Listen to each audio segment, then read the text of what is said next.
WWE Storytime was an animated show where WWE personalities tell animated versions of their craziest stories in the business. And I don't entirely remember watching this back then in the golden era of the WWE network, and I certainly don't remember watching 4 seasons of it. And I have to go ahead and say, for some reason, unbeknownst to me, episode 1 of WWE Storytime isn't even on the WWE network, and it is literally a 2-parter to start the season. Trying to hunt down the lost archive that is episode 1 was like trying to find a drug dealer to hook me up with that good. Yo, you got that stuff for me, Brody? You got that stuff for me? Yeah, it's all here, brother. Take a look at that, G. Yeah, safe, fam. Can't find this anywhere on the streets anymore, you get me? Yeah. We've also got that fresh Fight for Kush Ever if you need it, you get me? Fight for Kush Ever? Keep that shit, blood. The Nature Boy spares no expense. But as nature recounts here, there is one flight that turned out to be absolutely priceless. Okay, I really hope this is the same Ric Flair we got in Camp WWE. Woo! I'm gonna help you, Little John. Oh, that's my Triple H impression. 1986, Atlanta, Georgia. The Nate on his way to defend the World Heavyweight Championship. Wow, shout out to the animators on this show. They really made this cartoon look so realistic. They opened the door, the curtains wide open. 6 of the most beautiful flight attendants I've ever seen in my life. 4 brunettes, 2 blondes. I also can't go ahead and not notice there's a bit of a common theme with these flight attendants. The one in the middle, the blonde, bodacious tatas. Or as I like to call them, the Natalias. Happy tatas. I'm sorry. Pretty soon it happens, like every flight. The girls pull the robe out of the closet. They say, "Is this what you wear to the ring?" I say, "Of course it is, girls. What do you think?" I say, "I do not put my robe on when I have my clothes on." Then all of a sudden, I don't know where she comes. "Why don't you take them off?" I'm literally 2 minutes in, and I could not tell you the direction of where this show is going, but I can't stop watching. The Nate comes out wearing his robe, looking as only I can look. I show you, you show me. The rest of the story, you figure it out. Woo! Oh, that was a little anticlimactic. So basically, to sum up the story... Woo! So the Nature Boy was on a plane, and I got in my robe. Woo! And I banged every last one of those flight attendants. Woo! And by God, did I land my plane in that runway on that night, Nature Boy. Woo! I feel like the majority of Ric Flair's stories probably happened, and that's terrifying in of its own. But I feel like some of his stories, it's quite clear he's just like the weird uncle making shit up for the lols. Furniture demolishing enthusiast Bubba Ray Dudley is no stranger to bending the rules. Ooh, we've got a Dudley Boys story coming up next. Okay. DDJ! Hey, Bubba Ray, if I was in the Dudley clan, what would my Dudley name be? I mean, Big Dick Dudley. Whoa, I mean, if you say so. I mean, are you trying to find out? I was my best friend. You know, we traveled, we did everything together. He passed away several years ago, but I mean, we did it all. Okay, now I feel bad. Now I feel bad. This really reminds me how someone in the comments of the last video, someone was like, well, great video, but you can't mock 2 paws for dying. First of all, it's a cat. And second of all, did I not say rest in eternal paradise to that beautiful son of a pussy? Come on, cuz. Never mind, we're moving on, transition. So for context, basically, Bubba Ray Dudley introduces the story. Big Dick Dudley was a big race fan, and he wanted to go drive into a speedway to see if it was open. In the car, you've got the ECW Dr. Batista Dudley, Bubba Ray Dudley, and Tommy. Ooh, that's gotta... So we drive into the main gate, and we're driving around the parking lot. And he goes, "Come on, let's go a little closer. Let's go a little closer."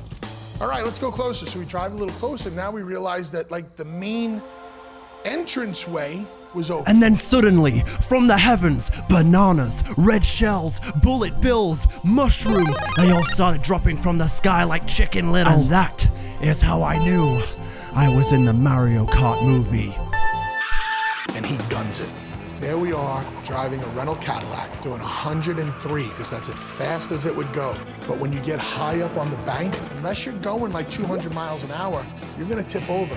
Our car started to tip. You see, this is that crazy shit that the wrestlers back in the day were just on. They were just on shit like this. It's like a fucking GTA Online lobby. Like 90% of wrestling tales that come from either the 90s or the 2000s are all like this. Yeah, you know, we were drinking, you know, in the bar after the match, and then all of a sudden we ended up on the I-95 in a wrestling match with 3 alligators, and you know, we beat their sons of bitch asses. Went back to the bar with some females to keep drinking, and we got up and still wrestled the next day. It's the way things were. If you were one of the boys, it's what you did. We all had to lean back to the other side of the car just so it wouldn't tip over, and we were all crapping our pants. It was scary, but it was a lot of fun and real adventurous at the time. Yeah, I mean, I feel like these kinds of adventures would be fun at any time, in any era. Although nowadays, I know a lot of you would be in a situation like this, but you'd be scrolling TikTok at the same time. I know you. Hey, can you guys knock it off? I'm trying to scroll here. It was the designated driver that went a little too far. About 15 miles, to be exact. JBL is here, and I bet you he's going to talk about how things used to be back in the Attitude Era. I bet you all 50 V-Bucks. And if I'm wrong, you're not getting paid, so. This particular night, we asked Teddy Long if he'd come along with us, you know, and be our designated driver. He agreed to do this. Bro, why the fuck they build Teddy Long like one of those Snapchat Bitmoji avatars? The name of the bar is No Holds Barred. Oh, that's good. You guys deserve this. We finally had to get back into the car while we're driving along, and of course, drinking beer. What happens? You gotta stop. Ah, yes, me too, actually. Sometimes I'm so filled with piss that it makes my eyes yellow. Bradshaw gets back in the car. Teddy thinking that we're both in there, and I mean, he's peeling out. I'm still standing. This is the most sitcom story we've seen so far. I'm still standing outside. So finally, Bradshaw convinced him that This is a crazy place to pause. Yeah, and you know what? Teddy Long just wouldn't turn back, so I just...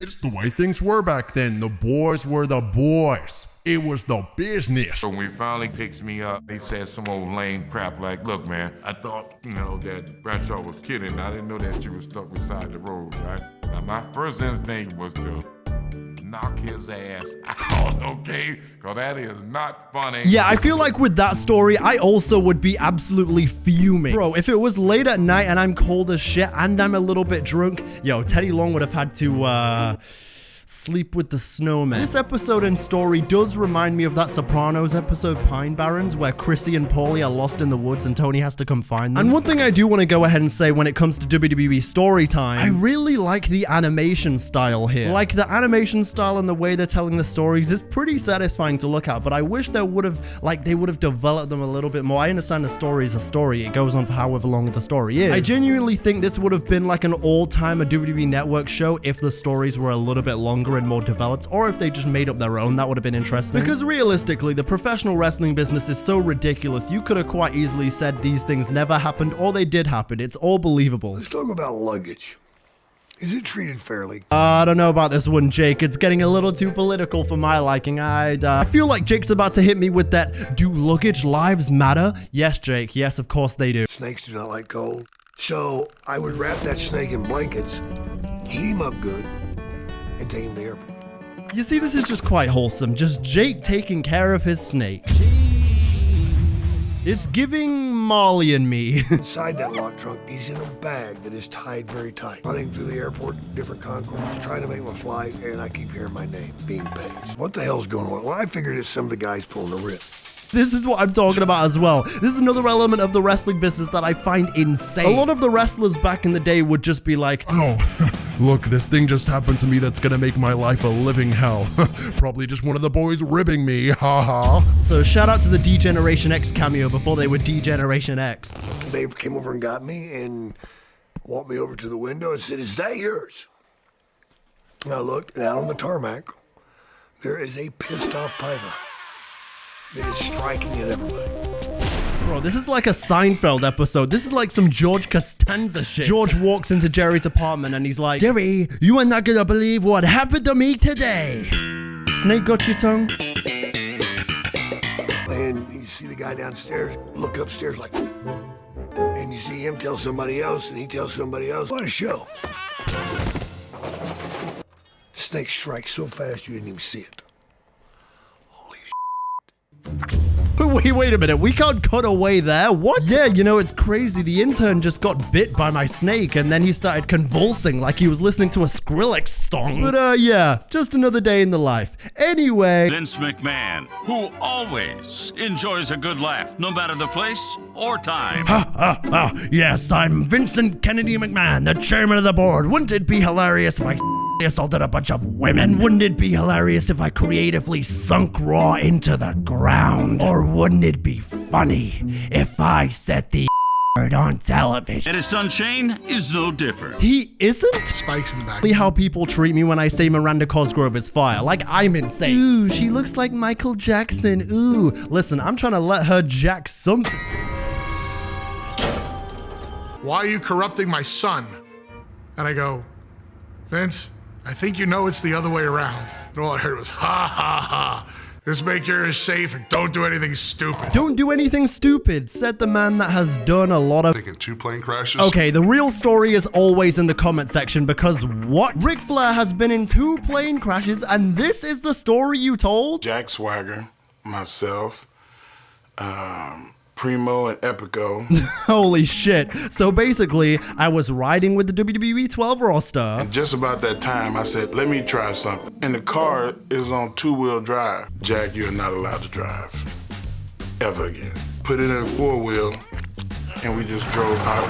That was, again, the most anticlimactic story I've ever heard. Okay, so basically we got stuck in mud and then, oh no, what are we gonna do? Oh, we put clothes underneath. That's a smart idea. Oh no, we're still stuck. Oh, we were in the wrong drive that whole time and then we left. Like, Pretty sock because he was new enough to not know there was a clean Mr. Sock, but he still got it when it would come off the foot. oh, that's disgusting. This dude for real used to literally just whip off his actual sock and say, you know what, time to go to work, I'm clocking in. Now in my head, I'm really picturing Mick Foley before a match in the WWF. He finds out he's working with a guy he just hates. And before he gets to the arena, he's like, you know what, should I go to the gym? Yeah, I'm gonna go to the gym because fuck Val Venus. And I would reuse the socks. You know, they were what I wore. This is actually so grim. Like, I'm actually a little bit disturbed.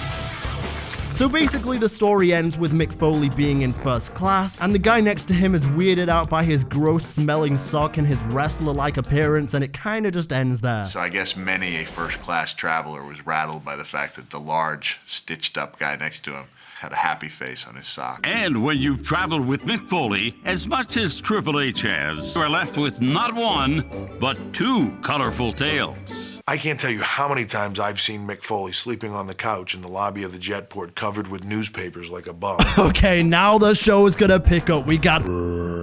Yeah, and so that Mick Foley, he was a bum. Literally covered, like his head covered with newspapers, sleeping like a homeless person. Because he wouldn't get a room. With clothes rolled up in a ball under his arm. Checking in, I realized the lady next to me is like looking at Mick's pile. On the top of the pile is his underwear. And I'm like, Mick, come on. You know, I know it's very easy for all of us to just see something like this and just judge Mick Foley for being a little cheap and a little frugal, but there's also nothing wrong with that sometimes. That's fine. I mean, you know, within hygienic reasons, the hygienic shit, yeah, don't be a smelly bitch. Quote me on that. I grew up with this one kid back in primary school, and I kid you not, he did not discover showers or baths until like 2016. And I left primary school in 2011. So you see my problem here. There was also this one girl in my high school who stunk, but she was also kind of peng. So you see where I'm going here. Hey bro, if she's a solid 10, but she smells like shit, put a nose plier on and go to work.